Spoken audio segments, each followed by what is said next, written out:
नमस्कार। म राधिका तामाङ। राति 8 बजेको जनता समाचारमा स्वागत छ। म मिलन बजगाई। सबैभन्दा पहिले प्रमुख समाचार। नागरिकता प्राप्त गरेका र वडा विभाजन भएका सबै क्षेत्रमा निर्वाचन गर्ने व्यवस्था गरेको आयोगको भनाई।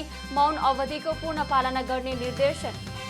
राजनीतिक दलका शीर्ष नेताहरूले स्थानीय तहको निर्वाचनमा धावा बोली भएको पूर्व प्रधान न्यायाधीश श्रेष्ठको टिप्पणी। आचार संहिता उल्लङ्घन हुँदा आयोग मौन बसेको भनाई। आज राति 12 बजेबाट मौन अवधि सुरु हुँदै प्रमुख राजनीतिक दलहरूद्वारा देशका विभिन्न स्थानमा चुनावी सभाको आयोजना। श्रीलङ्कामा सरकार विरोधी प्रदर्शन हिंसात्मक बन्दै प्रदर्शनकारीहरूद्वारा सत्तारूढ राजपक्ष परिवार र सांसदहरूको घरमा आगजनी। र पोखरामा पहिलो हिमालयन ट्रायथलोन सम्पन्न। विश्वका 17 देशका प्रतिस्पर्धी मध्ये स्विडेनका जोन हसलमार्कले मारे बाजी।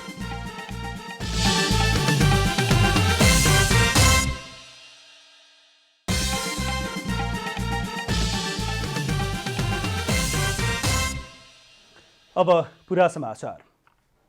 कञ्चनपुरको बेलौरी नगरपालिकामा नेकपा एकीकृत समाजवादीले आयोजना गरेको मोटरसाइकल र्यालीमा नेकपा एमालेका कार्यकर्ताहरूले आक्रमण गरेका छन्। र्यालीका क्रममा दुवै पार्टीका कार्यकर्ताबीच भनाभन भएपछि झडप भएको थियो। झडपबाट नगरपालिकामा उपमेयर पदका उम्मेद्वार नन्दकुमार राणासहित केही घाइते भएका छन्। घटनाबारे थप जानकारी दिन हाम्रो प्रत्यक्ष टेलिफोन सम्पर्कमा हुनुहुन्छ नेकपा एकीकृत समाजवादीकी नेत्री गरिमा शाह। गरिमाजी हजुर हजुर, यो दुई पार्टीको झडपका कारण यो जुन अवस्था आयो या भनाभन भयो भन्ने कुरा आयो, तर वास्तविक के थियो तपाईँलाई के लाग्छ? आज हाम्रो पार्टी नेपाल कम्युनिस्ट पार्टी एकीकृत समाजवादीको बेलोरी ले चाहिँ यो जुलुस प्रदर्शनको आयोजना गरेका थियो। मोटरसाइकल अरू गाडीहरूको सहित सबैभन्दा अन्तिममा चाहिँ दुईटा ट्र्याक्टर थिए। त्यो दुईटा ट्र्याक्टरको बिचमा थोरै ग्यापिङ पनि थियो। अनि एमालेका चाहिँ झन्डाहरू गाडिएका मोटरसाइकलहरू आएर त्यो दुईटा हाम्रो ट्र्याक्टरको बिचमा चाहिँ उनीहरूले चाहिँ बिचमा ल्याएर अवरोध खडा गरे। हजुर, त्यो गरिसकेपछि चाहिँ तिलक भट्ट जो हाम्रो प्रदेश कमिटीको सदस्य हुनुहुन्छ, उहाँले किन यस्तो गरेको हामीलाई जान दिनुहोस्, हामी आफ्नो कार्यक्रममा छौँ भनेर भन्दाखेरि चाहिँ त्यहाँ भनाभन भयो। भनाभन भइरहेको थियो। भनाभन भइरहँदा चाहिँ तिलक भट्टलाई चाहिँ पछाडिबाट टाउकोमा हेलमेटले चाहिँ हिर्काए। उहाँले चाहिँ सख्त घाइते बनाएको अवस्था छ। यो जब त्यहाँ चाहिँ झडप हुन थाल्यो, कुटपिट हुन थाल्यो भनेर अगाडि गएका साथीहरूले थाहा पाइसकेपछि हाम्रो त्यहाँको उपमेयरका उम्मेद्वार नन्दकुमार राणा फर्केर आउनुभयो। फर्केर आउँदा चाहिँ उहाँले चाहिँ छेक्ने प्रयास गर्नुभयो। छेक्ने प्रयास गर्दाखेरि उहाँलाई पनि जमिनमा लडाएर त्यहाँ लात्ताले चाहिँ उहाँलाई चाहिँ हिर्काउने काम गर्यो। पछि चाहिँ अरू साथीहरूले पनि यो कुरा थाहा पाइसकेपछि आइसकेपछि चाहिँ त्यहाँ चाहिँ उहाँहरूलाई चाहिँ बचाउन चाहिँ साथीहरू सफल भए। र अहिले पनि हामीहरूले चाहिँ पुलिस प्रशासनलाई यो कुराको जानकारी गराएका छौँ, तर पनि त्यहाँ उहाँहरूलाई समात्ने काम भएको छैन। यो बेलौरीको वडा नम्बर 4 को यो अर्जुन ढकाल जो एमालेको वडा अध्यक्षको उम्मेद्वार हुनुहुन्छ, उहाँको श्रीमतीको नेतृत्वमा यो घटना घटेको भन्ने हामीलाई जानकारी प्राप्त भएको छ। चाहिँ यो असाध्य दादागिरी, अर्काको अस्तित्व स्वीकार नगर्ने खालि अहमतावादी चाहिँ दलहरूले यो काम गरिरहेका छन्। हाम्रो शान्तिपूर्ण ढङ्गले हामीले आफ्ना मुद्दाहरू, आफ्ना प्रतिबद्धताहरू जनताको माझमा भनिरहँदा, जनताको माझमा जाँदा उहाँहरूले यसरी अवरोध खडा गरेर चाहिँ साङ्गीतिक ढङ्गले आक्रमण गरेको अवस्था छ। यो घटनाको म घोर निन्दा भर्त्सना गर्दछु र यो राजनीतिक अपराधलाई रोक्ने काम प्रहरी प्रशासनले गरोस् र यस्ता अपराधीहरूलाई चाहिँ छिटोभन्दा छिटो मतलब नियन्त्रणमा लिने काम होस्। गरिमाजी, हजुर, यो स्थानीय निर्वाचनमा जुन प्रचार प्रसार भइरहेको बेला त्यो ठाउँमा कुनै व्यक्तिगत रेसिपी पहिला थियो या यो निर्वाचनको प्रचार प्रसारको क्रममा एउटा प्रचार प्रसार गर्दा घटेको एउटा घटनाको रूपमा लिनुहुन्छ? होइन, व्यक्तिगत रेसिपी त केही थिएन, राजनीतिक रेसिपी हो भन्ने मेरो विश्लेषण छ। किनभने ती मोटरसाइकलमा रहेका मान्छेहरू जो सूर्य अङ्कित झन्डा लगाएका थिए मोटरसाइकलमा, उनीहरूले आएर हाम्रो चाहिँ एउटा हामी आफ्नो तरिकाले गरिरहेको जुन र्याली थियो त्यो र्यालीलाई उहाँले चाहिँ डिस्टर्ब गर्न खोजे, त्यसलाई चाहिँ त्यसमा अवरोध खडा गर्न खोजे। त्यसको विरोध गर्दाखेरि चाहिँ उहाँहरू भौतिक आक्रमणमा उहाँहरू उत्रिनुभयो, जस कारणले गर्दा यो दुःखद घटना घटेको छ। उहाँहरूले त्यो ठाउँमा अरू राजनीतिक दलहरूलाई निषेध गर्ने कुत्सिल मनसाका साथ यो आक्रमण गरिएको छ। म यो आक्रमणको घोर निन्दा र भर्त्सना गर्दछु। यो झडपमा कतिजना घाइते भयो यसको विवरण अनि घाइतेहरूको अवस्था चाहिँ हाम्रो उपमेयरको उम्मेदवारलाई बाहिर नदेखिने तर आन्तरिक चोट लागेको छ, नन्दकुमार राणालाई, उपमेयरको उम्मेदवार हुनुहुन्छ।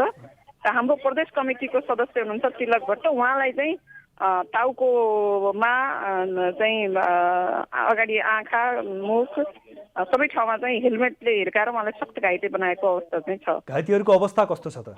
उपचार भइरहेको छ? उपचार भइरहेछ घाइतेहरूको। हस्, जानकारीको लागि धन्यवाद। हस्, धन्यवाद सर। कञ्चनपुरमा भएको झडपको बारेमा हामीलाई जानकारी दिँदै नेकपा एकीकृत समाजवादीकी नेत्री गरिमा शाह। अब थप समाचार। निर्वाचन आयोगका प्रमुख आयुक्त दिनेश कुमार थपलियाले नागरिकता प्राप्त गरेका र वडा विभाजन भएका सबै क्षेत्रमा निर्वाचन गर्ने व्यवस्था गरेको बताउनु भएको छ। आयोगले मङ्गलबार आयोजना गरेको पत्रकार सम्मेलनमा आयुक्त थपलियाले नागरिकता प्राप्त गरेर वडा विभाजनभित्र परेका 6,743 वडाभित्रका मतदाता नामावलीमा नाम भएका सबै नागरिकले मतदान गर्न पाउने गरी सबै क्षेत्रमा निर्वाचनको व्यवस्था गरिएको बताउनु भएको हो।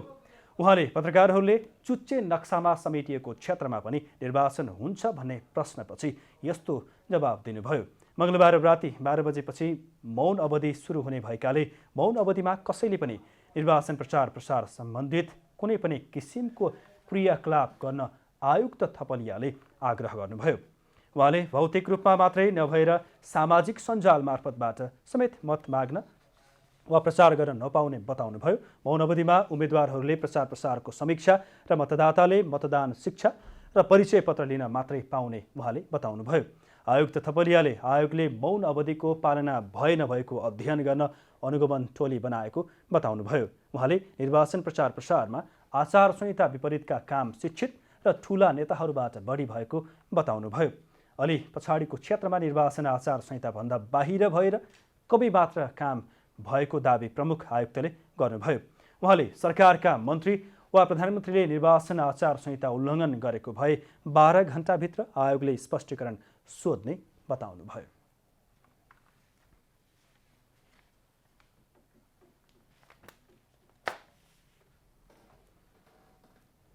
पहिलो पटक मतदाता नामावलीमा नाम दर्ता गराएका नयाँ मतदाता र परिचय पत्र हराएको भनी सम्बन्धित जिल्ला निर्वाचन कार्यालयमा निवेदन दिएका मतदाताहरूलाई वैशाख 28 र 29 गते सम्बन्धित मतदान स्थलबाट मतदाता परिचय पत्र वितरण गरिनेछ।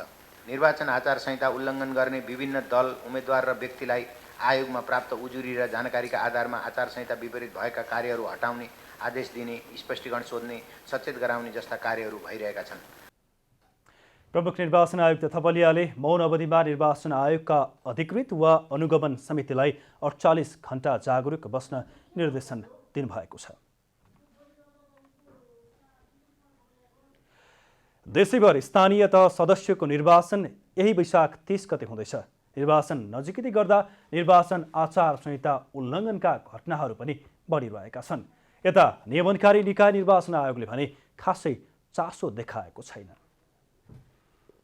स्थानीय तह निर्वाचनमा आचार संहिता उल्लङ्घनका दर्जनौं घटना सार्वजनिक भइरहँदा निर्वाचन आयोग मूक दर्शक बनिरहेको आरोप लागेको छ। निर्वाचन आचार संहिता लागू भए यता आचार संहिता उल्लङ्घन भएको भन्दै निर्वाचन आयोगमा सयौंको संख्यामा उजुरी परेका छन्। आचार संहिता मिच्नेलाई आयोगले सोध्ने बाहेक केही गर्न सकेको छैन। अब आचार संहिता उल्लङ्घनको संख्या त प्रशस्तै छन् हैन, तर मूलत अब 50 भन्दा बढीलाई आयोगले चाहिँ स्पष्टीकरण सोध्ने, पुनर्स्पष्टीकरण सोध्ने, सचेत पार्ने लगायतका चाहिँ कारबाहीका प्रक्रियाहरू गरेको छ। आयोगले स्थानीय तहको निर्वाचनमा विगतमा भन्दा तुलनात्मक रूपमा आचार संहिता उल्लङ्घनका घटना कम भएको दावी गरे तापनि सामाजिक सञ्जाल लगायतमा भने बढिरहेको देखिन्छ। आयोगसँग आचार संहिता मिच्नेको उम्मेदवारी खारेज गर्न सक्ने सम्मको अधिकार रहेको छ। तर पनि सामान्य स्पष्टीकरण सोध्ने बाहेक अन्य केही गरेको देखिँदैन। चाहिँ कारबाहीको कुराहरू जस्तै अब हामी एउटा नैतिकवान निर्वाचनको पक्षमा छौँ सबै, तपाईँहरू त्यही तरिकाले लाग्नुभएको छ। अब आचार संहिता विपरीतको कुरा यो भयो भनेर तपाईँहरूले मजाले उठाउनु भएको छ नि आचार संहिताले। अब उठाइन्छ भन्ने कुरा त उम्मेदवार र राजनीतिक दललाई पनि त थाहा भयो नि त। त्यसैले एउटा इथिकल इलेक्सनमा विश्वास गर्ने एउटा त्यो खालको पर्सनालिटीले आयोगले तपाईँले कोड अफ कन्डक्टको भायोलेन्स गर्नु हो भनेर यदि प्रश्न सोधिन्छ भने त्यो इलेक्सन हिस्ट्रीमा त उहाँको नाम त रेकर्ड भयो नि।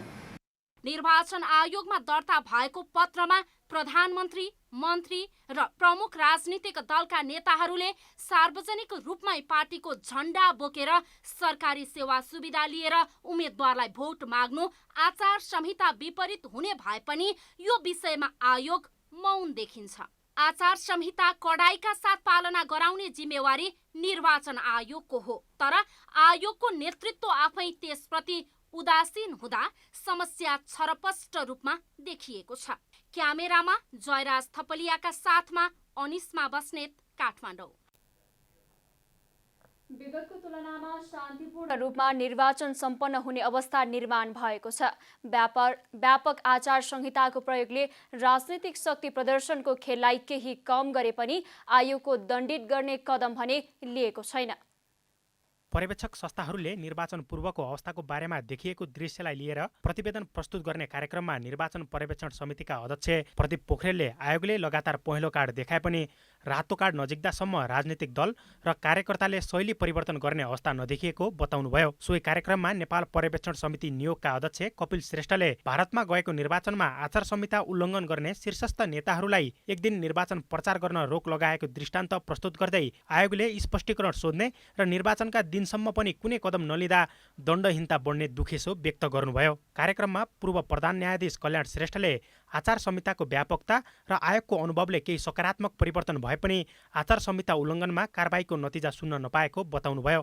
केन्द्रीय स्तरबाट जुन किसिमको शैली यहाँ अहिले विकसित हुन गएको छ त्यसबाट चाहिँ जसले प्रजातन्त्र ल्याउनुमा नेतृत्व ल्याउनुभयो उहाँहरूले खतरा त हुनु भएन, उहाँ आफै त बोध हुनु भएन। यो स्थानीय निर्वाचनलाई स्थानीय ढङ्गले स्थानीय आवश्यकता स्थानीय पहिचानलाई यो चाहिँ परिपोषण गर्नुपर्ने त्यस्तो अवसर दिनुपर्नेमा त्यसलाई कतै विस्थापित त हुने अवस्था आएन। अझै अभ्यासमा रहेको स्थानीय तह निर्वाचनमा केन्द्रीय नेताहरूको भड्किलो व्यवहार नै लोकतन्त्रका लागि खतरा बन्ने हो कि उहाँको चिन्ता छ। व्यापक आचार संहिताद्वारा निर्वाचन आयोगले निष्पक्ष निर्वाचनमा जोड दिए पनि त्यसको कार्यान्वयनमा सबै प्रतिबद्ध हुनुपर्ने पूर्व प्रधान न्यायाधीश सुशीला कार्कीको जोड छ। निर्वाचनमा उभिने उम्मेदवार पनि अनुशासित हुने हो र त्यसपछि एउटा राम्रो अनुशासनको वातावरण भयो भने दुईजना व्यक्तिले हजारौंको चाहिँ निर्वाचन गराउन सक्छ। त्यसमा एउटा मतदान अधिकृत र एउटा यसो त्यहाँ व्यवस्था गर्ने चियाहरू गर्ने अथवा छापछापको व्यवस्था गर्ने ल्याउन सक्छ।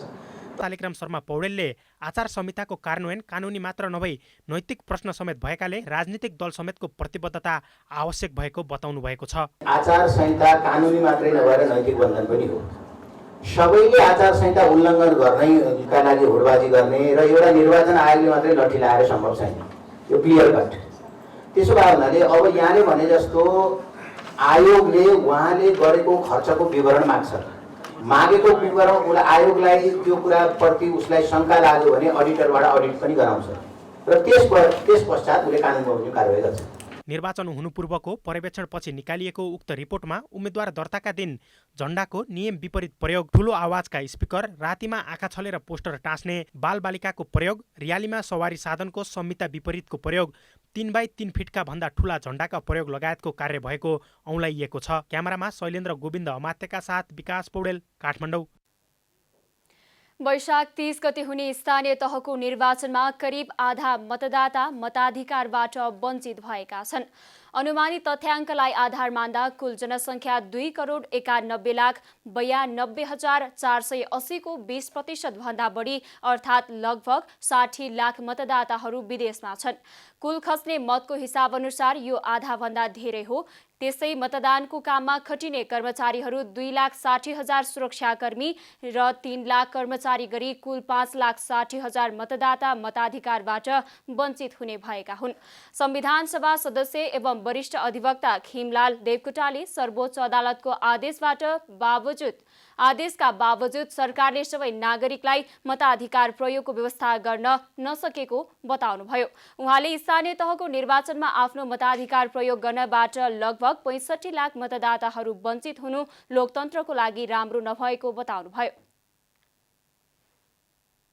नसकेको अवस्थाले गर्दाखेरि विदेशमा भएका 60 लाख मतदाताहरू त मतदानबाट वञ्चित हुने भए नै त्यसैभित्र मतदान प्रक्रियालाई व्यवस्थापन गर्नका निम्ति खटिएका कर्मचारी र सुरक्षाकर्मीहरू गरेर पनि लगभग 2-3 लाख मान्छेहरू चाहिँ मतदानबाट वञ्चित हुने अवस्था बनेको छ।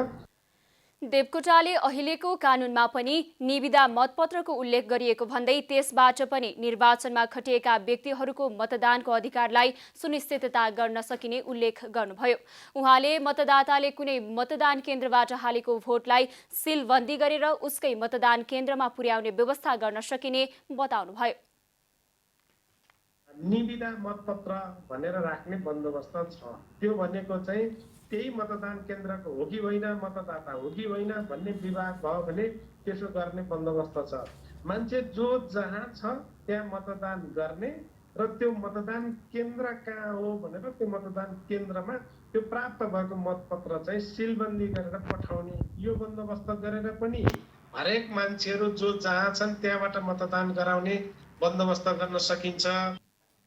सर्वोच्च अदालतले स्थानीय निर्वाचन 2079 मा लागू हुने गरी विदेशमा रहेका मतदाताले पनि मताधिकार पाउनुपर्ने निर्देशनात्मक आदेश दिएको थियो। प्रधानमन्त्री तथा नेपाली कांग्रेसका सभापति शेरबहादुर देउवाले डडेलधुरालाई सुदूरपश्चिम प्रदेशको राजधानी बनाउने बताउनु भएको छ। मंगलबार डडेलधुराको बस पार्कमा आयोजित चुनावी सभालाई सम्बोधन गर्दै प्रधानमन्त्री देउवाले भौतिक संरचना तयार गरेर प्रदेश राजधानी डडेलधुरा बनाउने आश्वासन दिनुभएको हो। डडेलधुराका साथै स्थानीय तहमा कांग्रेसलाई जिताई राजधानी डडेलधुरा ल्याउने देउवाले बताउनुभयो।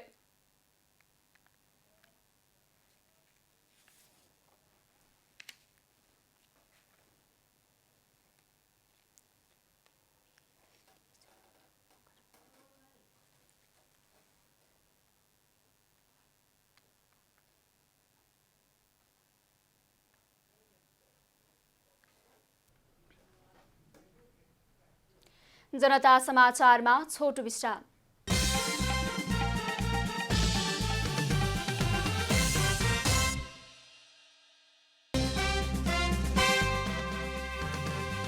नागरिकता प्राप्त गरेका र वडा विभाजन भएका सबै क्षेत्रमा निर्वाचन गर्ने व्यवस्था गरेको आयोगको भनाई, मौन अवधिको पूर्ण पालना गर्न निर्देशन। राजनीतिक दलका शीर्ष नेताहरूले स्थानीय तहको निर्वाचनमा धावा बोलिरहेको पूर्व प्रधान न्यायाधीश श्रेष्ठको टिप्पणी, आचार संहिता उल्लङ्घन हुँदा आयोग मौन बसेको भनाई। आज राति 12 बजेबाट मौन अवधि सुरु हुँदै प्रमुख राजनीतिक दलहरूद्वारा देशका विभिन्न स्थानमा चुनावी सभाको आयोजना। श्रीलङ्कामा विरोधी प्रदर्शन हिंसात्मक भन्दै प्रदर्शनकारीहरूद्वारा सत्तारूढ राजपक्षे परिवार र सांसदहरूको घरमा आगजनी। र पोखरामा पहिलो हिमालयन एक्स्ट्रा ट्रायथलोन सम्पन्न, विश्वका 17 देशका प्रतिस्पर्धामा स्विडेनका जोन हसलमार्कले मारे बाजी।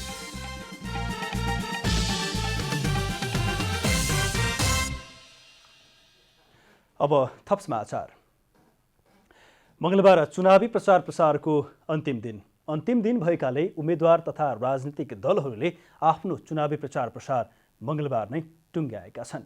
प्रचार प्रसारको अन्तिम घडीको सदुपयोग गर्दै राजनीतिक दल तथा स्वतन्त्र उम्मेद्वारहरूले देशभर विभिन्न स्थानमा चुनावी सभा गरेर मत मागेका छन्। नेपालको संविधान जारी भएपछि स्थानीय सरकारका निम्ति दोस्रो पटक हुन गइरहेको निर्वाचन यति बेला मुख्यमा छ। यसै क्रममा प्रमुख राजनीतिक दलका शीर्ष नेताहरू चुनावी अभियानको दौडधुपमा छन्। प्रमुख दलका शीर्ष नेताहरू आफ्ना पार्टी र गठबन्धनका उम्मेद्वारहरूलाई मत माग्न मंगलबार दिनभर धेरै स्थानमा आयोजना भएका कार्यक्रमलाई सम्बोधन गर्न व्यस्त भए। निर्वाचन आयोगले वैशाख 27 गते राति 12 बजेदेखि मौन अवधि घोषणा गरेको छ। तसर्थ सबै राजनीतिक दलका नेता तथा उम्मेद्वारहरू सभा सम्मेलन र प्रचार प्रसारमा व्यस्त देखिएका छन्।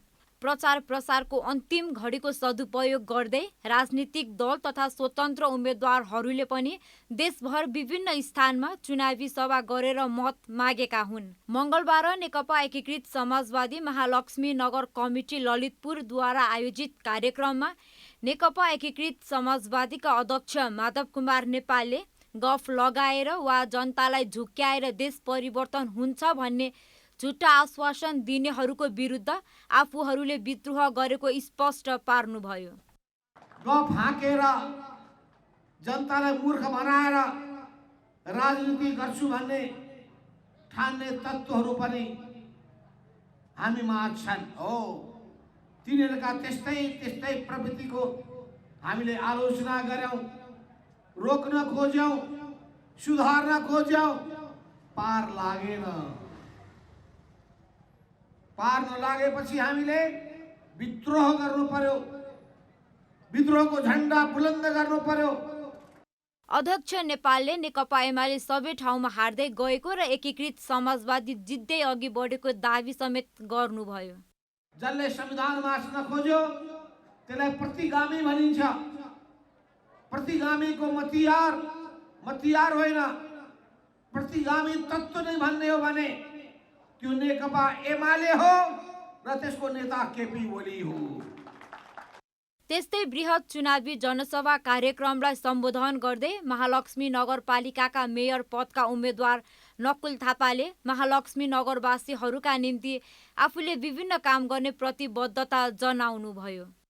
सुविधाहरू आफ्नै भवनबाट दिइरहेको छ। त्यसै गरी महालक्ष्मी नगरपालिकामा नेपाल कम्युनिस्ट पार्टी एकीकृत समाजवादीले जिताएर तपाईँले राख्नुभएको खण्डमा पहिलो महिनादेखि नै हामी महालक्ष्मी नगरपालिकाको भवन बनाउनलाई हामी अग्रपङ्क्तिमा कदम चाल्नेछौँ। चुनावी जनसभा कार्यक्रममा महालक्ष्मी नगरपालिकाका हरेक वडाका उम्मेद्वारहरूलाई विजयका लागि शुभकामना साथै बधाई समेत दिइएको थियो।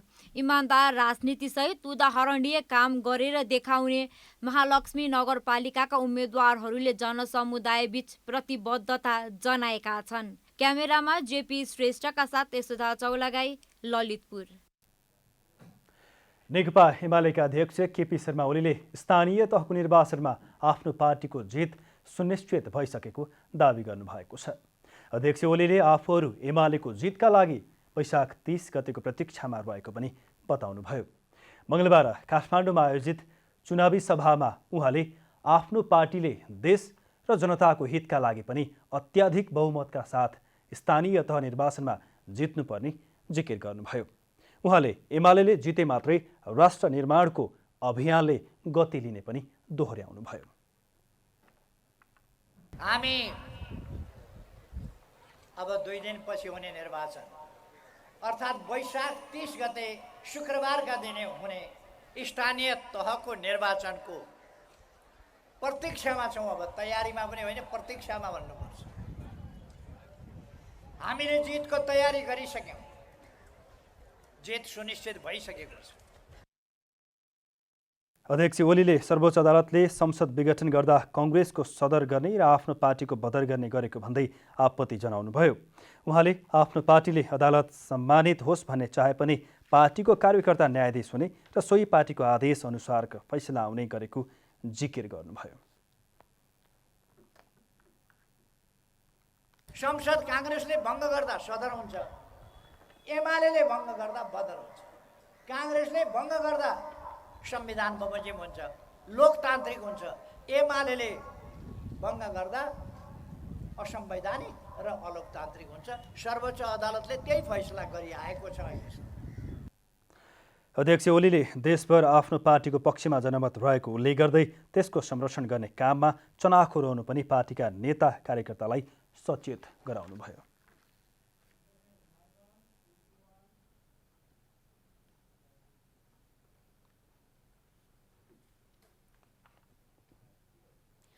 नेपाली कांग्रेसका महामन्त्री गगन कुमार थापाले काठमाडौँ महानगरमा युवाहरूको निर्णायक मतका कारण नचाहेको व्यक्ति पदमा आउने अवस्थाबाट सचेत रहन युवाहरूलाई आग्रह गर्नुभएको छ।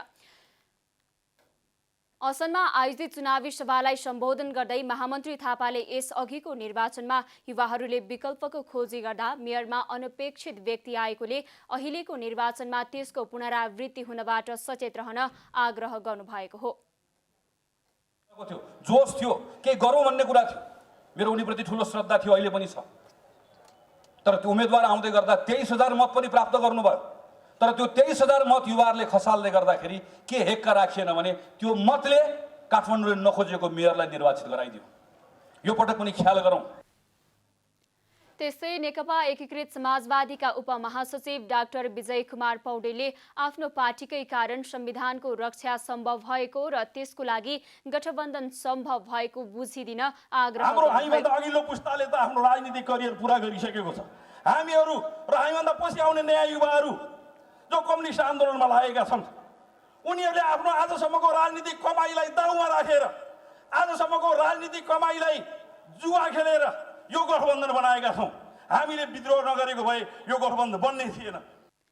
चुनावी सभालाई सम्बोधन गर्दै काठमाडौँ महानगरमा मेयरकी प्रत्याशी सृजना सिंहले सडक विभागसँग समन्वय गरेर काठमाडौँ ठूला बाटाहरूमा महानगरले कार्य गर्न सक्ने अवस्था निर्माण गर्ने कार्य गर्ने प्रतिबद्धता व्यक्त गर्नुभयो। ठुला सडकको कुरा गर्नुहुन्छ भने साना सडक काठमाडौँ महानगरको दायित्वमा पर्छ भनिन्छ, ठुला पर्दैन भनिन्छ। म ठुला सडकलाई पनि सडक विभागसँग समन्वय गरेर ठुला सडकलाई पनि काठमाडौँ महानगरभित्र पर्ने सडकलाई म काठमाडौँको स्थानीय सरकारले स्थानीय निकाय र जनप्रतिनिधिले त्यो जिम्मा लिनुपर्छ र यहाँका जनतालाई राम्रोसँग हिँड्ने वातावरण बनाउनुपर्छ भनेर म भन्दैछु। त्यस्तै उपमेयरका प्रत्याशी रामेश्वर श्रेष्ठले आफूहरूको पहिलो प्राथमिकता सुशासन हुने योजना सुनाउनुभयो। एकदम खतम चिज चाहिँ महानगरपालिकाभित्र सुशासन छैन है, सधैँ छैन महानगरपालिकाभित्र सुशासन। अहिले मैले धेरै ठाउँमा भनेको छु, महानगरपालिकामा त हामी भित्र छिर्दाखेरि पनि भ्रष्टाचारको गन्ध आउँछ। छिर्ने बित्तिकै महानगरपालिकाभित्र भ्रष्टाचारको गन्ध आउँछ, सेटिङको कुरा आउँछ, त्यस्तै गरेर सेवाग्राहीहरूलाई दुःख दिएको कुरा आउँछ। भित्र छिर्ने बित्तिकै पैसा भयो भने काम हुन्छ, पैसा भएन भने काम हुँदैन। देशकै राजधानी काठमाडौँ महानगरमा कसले जित्ला भन्नेमा अधिकांशले नगरवासीले चासो राखेका छन्।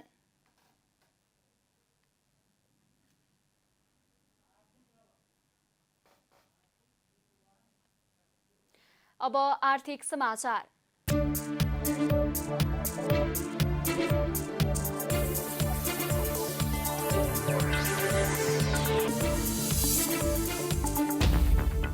वैदेशिक रोजगार कार्यालय काठमाडौँले नयाँ व्यक्तिगत श्रम स्वीकृतिको काम पनि अनलाइन प्रणालीबाट मात्र हुने व्यवस्था गरेको छ।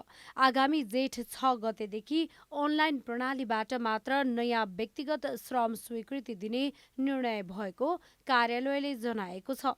कार्यालयले 2078 माघ 2 गतेदेखि पुनः श्रम स्वीकृति र 2079 वैशाख 2 गतेदेखि संस्थागत श्रम स्वीकृतिको काम अनलाइनबाट मात्र गरेसँगै कार्यालयमा दैनिक हुने हजारौंको भिड हटेको छ। हाल भौतिक उपस्थितिमा भइरहेको नयाँ व्यक्तिगत श्रम स्वीकृति र वैधानिकीकरण मार्फत हुने श्रम स्वीकृतिको काम पनि अनलाइनबाट मात्र हुने व्यवस्थासँगै कार्यालयले पूर्ण रूपमा अनलाइन प्रणालीबाट मात्र सेवा प्रवाह गर्ने भएको छ। स्थानीय तह निर्वाचनको दिन पर्यटकलाई सहज बनाउन नेपाल पर्यटन बोर्डले सटल बस सेवा सञ्चालन गर्ने भएको छ। सो दिन काठमाडौँमा हवाई यात्रुहरूलाई विमानस्थल र होटल बीच हुन सक्ने यातायातको असुविधालाई ध्यानमा राखी पर्यटक प्रहरीको सहयोग तथा नेपाल टुरिस्ट भेहिकल एसोसिएसन र टुरिस्ट बस एसोसिएसन अफ नेपालको समन्वयमा त्रिभुवन अन्तर्राष्ट्रिय विमानस्थलदेखि विभिन्न होटल तथा होटलदेखि विमानस्थलसम्म आवत जावतका लागि विभिन्न रुटहरूमा सशुल्क सटल बस सेवा सञ्चालनको व्यवस्था मिलाएको पर्यटन बोर्डले जारी गरेको सूचनामा उल्लेख छ।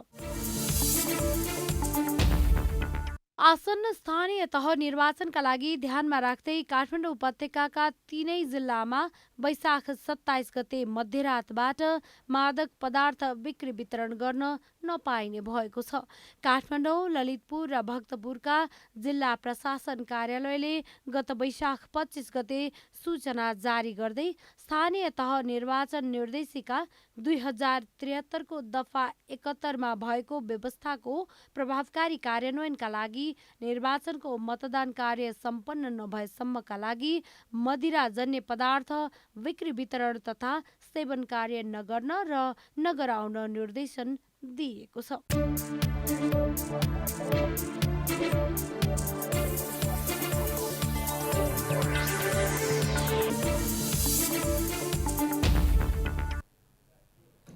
जनता समाचारमा छोटो विश्राम।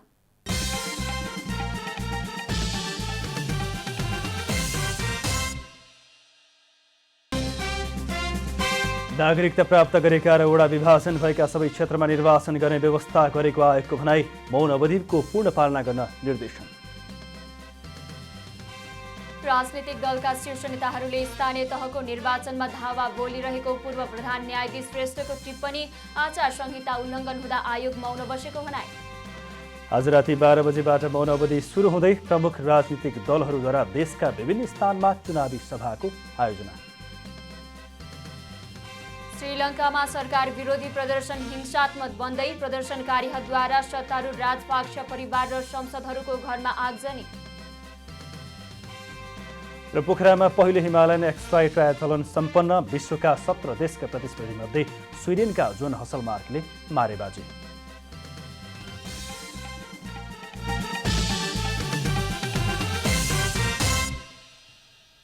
जनता समाचारमा अब अन्तर्राष्ट्रिय समाचार।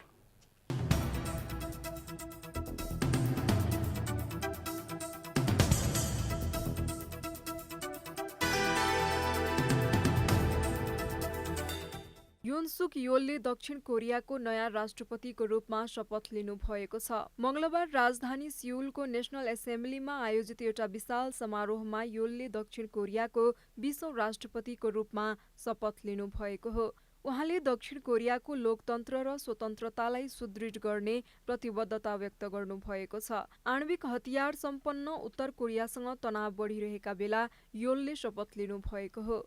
नवनिर्वाचित राष्ट्रपति सुक योलले आफूले उत्तर कोरियासँग वार्ताको ढोका सधैँ खुला राख्ने पनि बताउनुभयो। राष्ट्रपति योलले उद्घाटन सम्बोधनमा उत्तर कोरियालाई आणविक निशस्त्रीकरण गर्न आग्रह गर्नुभएको अन्तर्राष्ट्रिय सञ्चार माध्यमले जनाएको छ। योलले आफ्नो भाषणमा आणविक निशस्त्रीकरणको बदलामा उत्तर कोरियाको अर्थतन्त्रलाई सुदृढ पार्ने साहसी योजना अघि सार्ने प्रतिबद्धता समेत गर्नुभएको छ।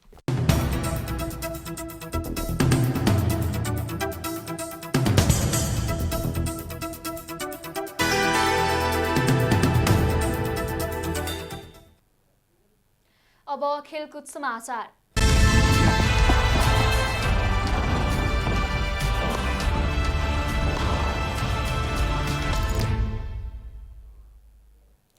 साहसिक खेलको सम्भावना नेपालमा अति नै छ। भौगोलिक बनोटमा धनी नेपालमा यसै साता पोखरामा पहिलो हिमालयन एक्स्ट्राई ट्रायथलोन सम्पन्न भएको छ। फेवातालबाट सुरु भएको यात्रा करिब 17 घण्टाको अवधिपछि मात्र सकिएको थियो। पहिलो हिमालयन एक्स्ट्रा ट्रायथलन पर्यटकीय नगरी पोखरामा सम्पन्न भएको छ।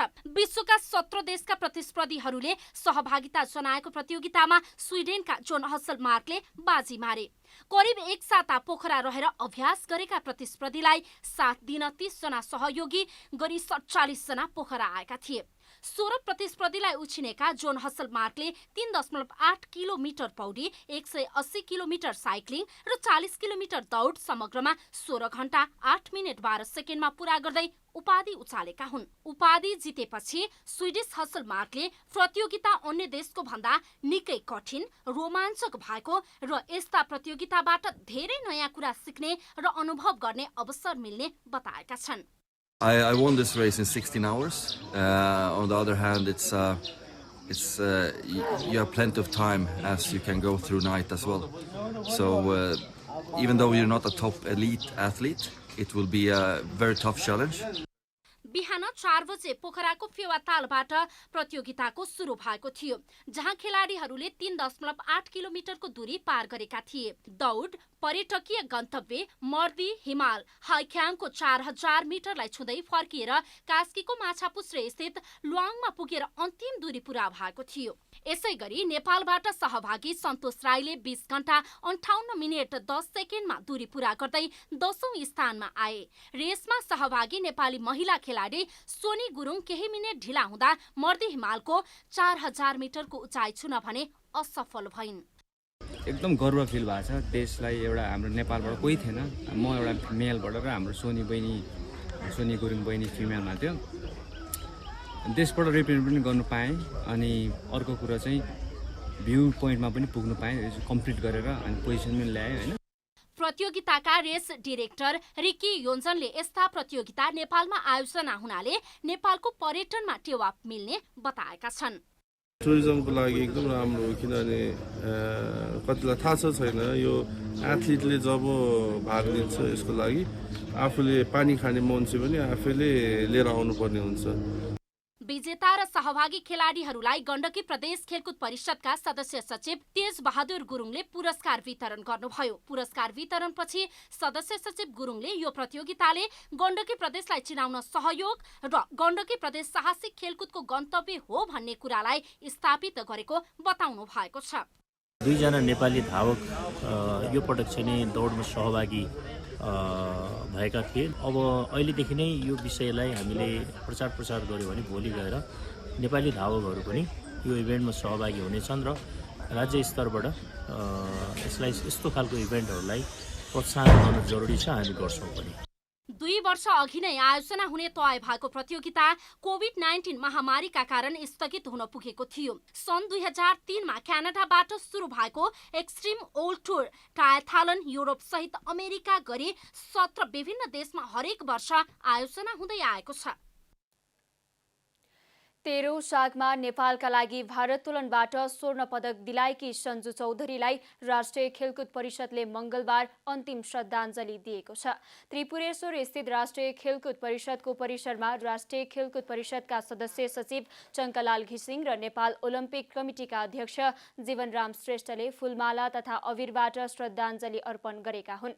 यस्तै राखेपाका विभागीय प्रमुखहरू, नेपाल राष्ट्रिय तथा अन्तर्राष्ट्रिय खेलाडी सङ्घका अध्यक्ष दीपक श्रेष्ठ, ओलम्पिक सङ्घका अध्यक्ष दीपक विष्ट, कर्मचारीहरू, खेलाडी तथा खेलकर्मीहरूले स्वर्गीय चौधरीको शवमा अबिर तथा फूलमालाले श्रद्धाञ्जली व्यक्त गरेका थिए। बाँके आदर्श टोल निवासी चौधरीको शव मंगलबारै उनको जन्मघर बर्दिया लगिएको छ। ललितपुरको लुभुमा मंगलबार झुन्डिएको अवस्थामा मृत भेटिएकी सञ्जुको पार्थिव शरीर श्रद्धाञ्जलीका राखेपको परिसरमा राखिएको थियो। 13औं दक्षिण एसियाली खेलकुदमा नेपालका लागि ऐतिहासिक स्वर्ण जितेकी सञ्जुको प्रारम्भिक रिपोर्ट आत्महत्या देखिएको छ।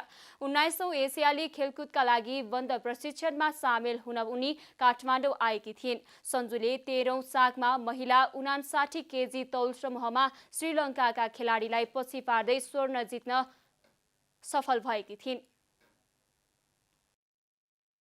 अन्त्यमा प्रमुख समाचार।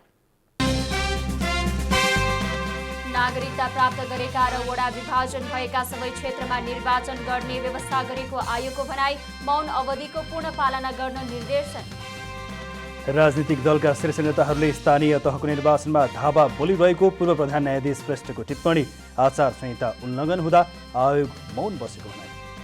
आज राति 12 बजेबाट मौन अवधि सुरु हुँदै प्रमुख राजनीतिक दलहरूद्वारा देशका विभिन्न स्थान चुनावी सभाको आयोजना। श्रीलङ्कामा सरकार विरोधी प्रदर्शन हिंसात्मक बन्दै प्रदर्शनकारीहरूद्वारा सत्तारूढ राजपक्षे परिवार र सांसदहरूको घरमा आगजनी। र पोखरामा पहिलो हिमालयन एक्स्ट्रा ट्रायथलोन सम्पन्न, विश्वका 17 देशका प्रतिस्पर्धी मध्ये स्विडेनका जोन हसलमार्कले मारे बाजी।